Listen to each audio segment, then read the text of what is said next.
ಎಲ್ಲಿಂದ ತಂದ ಕಣ್ಣು ಇವಳೆಲ್ಲಿಂದ ಬಂದ ಕೆಣ್ಣು ನಡೆಯಲು ನಾಟ್ಯವು ಮೌನವೇ ಸಂಗೀತವು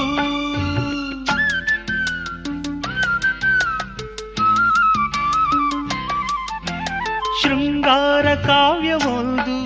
ಹೊಸ ಹೆಣ್ಣಾಗಿ ಬಂದಿತೇನೋ ಅವಳವೋ ಅಧರವೋ ಪ್ರಣಯದ ಚೆಲ್ಲಾಟವೋ ಬಂಗಾರದಿಂದ ತಂದ ಈ ತನುವ ಕಾಂತಿಗೆ ಬಯಕೆಯು ಮನಸ್ಸನು ಕೆಣಕಲು ನಾ ಸೋತೆನೆ ಆಕಾಶ ಬಾಗಿದೆ ನಿನ್ನಂದ ಕಾಣಲೆಂದು ಆನಂದ ಹೊಂದಲೆಂದು